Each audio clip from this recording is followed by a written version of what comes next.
ने कार्यकर्ताओं की मीटिंग ली थी और उसमें ये पॉइंट उठा था कि ये टोपी पहन सकते हैं, बोला बड़ी शौक से टोपी पहनी। और वहां जा क्या हुआ, जो गाड़ियां गई हम टोपियां लगा कर गए, वहां जाकर के भाई साहब ने बताया प्रसाद आप इधर आ जाओ, आपकी जगह दूसरी जगह पर बैठाएंगे आपको। वहां से ले गए, सुनने भी नहीं दिया, स्कॉर्पियो गाड़ी खड़ी हुई थी और उसमें बैठाया और वहां से 10-12 किलोमीटर दूर फोड़ थाने में हमें उतार दिया। यही कसूर था हमारा कि पीली टोपी पहनी हुई। अब आप ये देखिए कि जिन्होंने पगड़ी बांधी हुई थी, पगड़ी हमारी आन बान और शान का प्रतीक होता है, उस पगड़ी वाले को वहां से उठाया और पुलिस कस्टडी में वहां डाल दिया। ये नहीं बताए क्यों, अब कहां से। अरे अगर ऐसी इंक्वायरी करनी थी तो वहीं पर एक जगह पर कोई स्थान निश्चित कर देते और बोलते भी हमें शक है इनके ऊपर कुछ करेंगे तो कोई बैठा देते। या अगर हमारी पॉलिटिकल इच्छा मजबूत होती तो हम सब पीली टोपी वाले और पगड़ी पहने जो थे उनको एक तरफ बैठाते, उसी जलसे के अंदर ही बैठाते, मीटिंग के अंदर ही बैठाते और प्रधानमंत्री जी बोलते भाई ये क्या है। स्वाभाविक है वो पूछता कि सब पीली टोपी पहने वाले कौन है, तो उस वक्त उसका ये दायित्व बनता था, रामविंदर जी का ये दायित्व बनता था कि ये मांग करें ये अहिर रेजिमेंट वाले हैं उस वक्त। लेकिन नहीं, क्यों कि हमने अपना जो स्वार्थ था उसको सिद्ध कर, उसको प्राप्त करना था।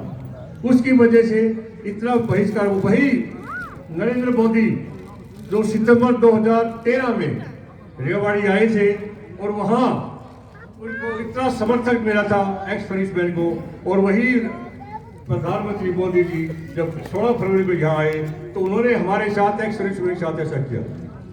और बताऊं वहां घोड़ थाने में कम से कम 50-55 एक्स सर्विसमैन थे और किसी की भी आयु 60 या 65 से कम किसी की नहीं थी, सारे बुजुर्ग। एक बुजुर्ग जो बेचारा एक्स सर्विसमैन भी नहीं था, कोई टोपी भी नहीं पहनी हुई थी, थोड़ा सा हल्का सा पीला कुर्ता था उसके पास में, वो होगा कम से कम 80 साल का, उसको भी उठा के ले आए। वो बोला मैं तो मोदी को कुछ अपने कागजात दिखाने के लिए आया था कि मेरे साथ ये अन्याय हो रहा है और मेरा भी उठा करके यहाँ भेज, मैं अभी कहाँ जाऊंगा। तो ऐसा शुरू कहाँ हुआ है, ये सोचने की बात है, इसमें चिंतन और चिंता करने की बात है। हमारे जो पॉलिटिकल आकाश जिसको हम कहते हैं, ये उनकी वजह से हुआ, उनकी सह के ऊपर ये बातें हुई। तो वो चीज को हमें बहुत महसूस किया। उसके बाद 2 दिन के बाद हमने फिर प्रेस कॉन्फ्रेंस बुलाई, अखबारों में दिया और उसी कई शब्दों में इस घटना की निंदा की। तो दोस्तों मैं ये कहूंगा कि जब तक आप इकट्ठे नहीं होंगे, जब तक ये बात नहीं बढ़ेगी। आप देखिए 26 जनवरी बड़ा दुख होता है, 26 जनवरी को हम बड़े शौक से देखते हैं टीवी पर बैठ करके, वहां जाते हैं, देखते हैं, दिल्ली जाते हैं। अब वहां अनाउंसमेंट होता है मराठा रेजिमेंट की टुकड़ी, मद्रास रेजिमेंट की टुकड़ी, सिख रेजिमेंट की टुकड़ी ये बात कर रही है, वहां अहिर का कहीं नाम नहीं है, वह कहीं भी वो उसका नाम नहीं। तो कितनी बुरी बात है ये।